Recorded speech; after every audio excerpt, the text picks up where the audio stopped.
Hello, my name is Gabriel Roberts. Today I'll be taking you through an artifact analysis of Dayton and Maysville, Kentucky's floodwalls. Interesting choice, I know. Now, as you can see here, where I'm pointing at the laser pointer, this is Dayton. It's a pretty blurry map, I know. I got it off of Bing, but it gives you a clear picture that it is right along the Ohio River, which is very important for laser slides. It's right next to Bellevue, and right past Bellevue a little bit is Newport, Kentucky, if you know where that is. Um, Dayton's population, according to current census information, is around 6,000, give or take a couple hundred. Uh, from a local perspective, I graduated in 2018 from Dayton High School, and my graduating class, there was only 50 people, which for some people that is like nothing, because this county schools have about 200, 300 people. Uh, another neat thing about Dayton is it's a very family-oriented, local-oriented, everyone's in each other's business kind of uh, town, which is technically a city. But I digress. Moving on. Now, Dayton wasn't always Dayton. It was two separate towns, as you can see where my little laser pointer is, Brooklyn and Jamestown. Brooklyn and Jamestown were founded in the 1840s, but they grew so close together that they had to eventually combine. Um, Dayton had a wonderful uh, riverfront presence. There was growing industrial pressures due to the steamboat trading with Greater Cincinnati and even down the stream to like places like New Orleans. For example, like some businesses that like really thrived in Dayton were hemp ropes, which I thought was interesting. So they made ropes. They transported a lot of ironworks. There's a lot of masonry. There's even timber like plants here, which is very interesting considering the topography of Dayton is not flat. It's very, very hilly. Um, Dayton even had their own beaches, which I thought was very interesting. Dayton's beaches were pretty prevalent in the 1840s, the 1850s, and there was military festivals held there because of how soft the sands were. But unfortunately, due to the Ohio Corps of Engineers, they lowered Ohio River's, what's it called? The bottom of the Ohio River, like 30, 40 feet, and that destroyed Dayton's riverfront area for tourists. Um, I digress. Dayton thrived until the 1937 flood. Now, as you can see here, these are pre-flood pictures of pre-1937. The house on the left here is actually down the street from me and still looks like this. Like, blows my mind. These houses are along the avenue of Dayton, which the avenue is just a pretty straight stretch that goes from Dayton through Bellevue through Newport to until it gets to Newport on the Levee. Um, I like the architecture style here. Little princess, we call them princess little castle looking things. Only a couple of the houses, maybe like one or two, have the original little fairy tale looking thing on top. The rest have removed it, unfortunately. Here's a pretty grainy picture of the railroad of Dayton, which was pretty important for transporting supplies during the 1800s and early 1900s. So in 1937, a big flood hit Dayton, and in environmental science terms, the flood was called a 100-year flood, which means a flood at this magnitude doesn't happen more than once every 100 years. I apologize for that awkward pause. This flood displaced millions along the Ohio River, including people from Louisville, people from Bellevue, people from Newport, people from Maysville, and people from Dayton. About 7,000 residents were displaced, in Dayton, Kentucky. 400 homes were also completely destroyed beyond repair, and about 50 or so houses floated down the Ohio River. Now, Dayton wasn't the only place to get hit by this flood, as stated previously, but Dayton was probably the only city that couldn't really bounce back to its former glory. Now, the picture you see here in front of you is the Spears Court Hospital, which was a big hospital back in Dayton, back in its heyday before the 30s, but as you can see, the 1937 flood rendered it inaccessible, which was a very big issue during this time. There was many casualties in this flood because they didn't have the technology to understand that it was coming. In 1938, Congress passed a bill to budget for flood control along the Ohio River for Louisville, Dayton, Bellevue, Newport, Maysville, and many other cities along the river. Now here's a pic of some guys just chilling in their boat, having a dandy time. Look at all them smiles, even though that Dayton was completely demolished after this flood. I'm sure they don't understand how bad it really was. Here's an aerial shot of Dayton in the 1937 flood. As you can tell, just absolutely devastated. The river just completely swallows it up. Now, what is quite ironic is that during Dayton's establishment, they didn't see really any floods until maybe a decade or two before the great 1937 flood. So all the investment on the riverfront was basically gone to waste. There was lodging, there was steamboat port, there was masonry and bricking plants. There's so much business on the riverfront, and it all got swept away, completely crippling Dayton. Now here is Dayton's saving grace, the flood wall, as we locals call it. Congress passed that budget in 1938 to fund the flood wall construction along the riverbank of Dayton, Kentucky. The flood wall is about 1.6 miles from start to finish, from one end to the other. There's also 2 pumping stations which create these little hill areas on the flood wall, which is quite interesting to run up, especially after like, I don't know, 2 or 3 laps around the flood wall.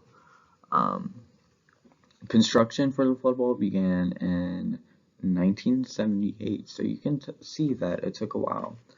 This caused a lot of anxiety for the residents of Dayton, Kentucky. You can tell by the census data, Dayton, Kentucky's population fell from 8,000 to about today's current population of about 6,000. The flood wall cost about $16,436 million, which Dayton is a pretty poor area, so the city would not be able to afford this without Congress's intervention. Now we have a picture with color, thank goodness. I was a little kind of bummed out with all those black and white pictures, but here we have Dayton kinda today. This was pre-redevelopment, which I'll talk about that in a later slide. But as you can tell with my little handy dandy laser pointer, that this is the flood wall. It completely encompasses Dayton's floodplains, and it really provides this like bowl look to our city, and it's kind of nice. It's very comfortable knowing that the river won't come wash us away again. Now the community impact of the flood wall. Now outside of Dayton, Kentucky, not many people know about the flood wall unless they're avid like trail runners or their running group, biking group. So usually the only kind of people you see are locals or people from Bellevue, Newport, Fort Thomas area, which is about above Dayton, hill-wise. The flood wall serves more than its one function as a flood wall to prevent floods, but it serves as a meeting spot for various clubs, serves as a gym for its residents and the people nearby, as it is 1.6 miles from the start to the back. So if you run it from one point to another back to that one point, that is about 3.1 miles, and that is equivalent to a 5K. My entire track and cross country career in high school was basically on that flood wall, and I've ran it probably about a million billion times. So I can for sure say that it is a awesome running spot, and if you ever get up to it, you should definitely visit it because we recently added a lower trail for the people of Manhattan Harbor, which I'll continue about that later, to walk right by the river. It's pretty cool. And they added a bunch of native plants, which I love that. I love native plants. Pretty cool, awesome for the riverfront, and it actually serves a lot of flood mitigation as those native plants hold down that sandy riverfront. Now, as I was saying about the Manhattan Harbor development, so past the flood wall, when I say we, Dayton has signed a multi-million-dollar redevelopment deal to put $500,000 to $1 million houses there in hopes that we can get tax revenue for our city. And it's quite controversial because it's past the flood wall, past the parameters of protection. So it's quite risky for these rich people to be moving in and not take these floods seriously. So time will tell if it was a good investment or not. It could make or break Dayton, in all honesty. But I digress. That redevelopment serves as a beacon of hope for Dayton because if they can get a revitalized riverfront for Dayton, Kentucky, that would probably take a lot of people out of poverty in this area, as it would bring businesses in, it would bring jobs to the locals. A big thing about Dayton is that it's a walking neighborhood, it's a walking city. Not many people have cars. Either you take the bus or you take a car. So Dayton as is, it's kind of a job desert. So with this revitalization of the riverfront with new businesses, new jobs, this could bring money for its citizens, which I think could be amazing. Now I move on to Maysville, Kentucky. Now, just like Dayton, Maysville, Kentucky is right along the Ohio River and it is no stranger to floods. Maysville was founded in 1788, a lot sooner than Dayton, Kentucky. Maysville had a hustling, bustling riverfront. They had steamboats. They had steamboat ports, masonry, bricking places. They had timber mills. They even had trade connections with the greater Cincinnati area pertaining to ironworks. And as said right here, it was a significant trading port for steamboats. So the Ohio riverfront area, its heyday was back in the steamboat area. Just like Dayton, Maysville experienced that 1937 flood along the Ohio River.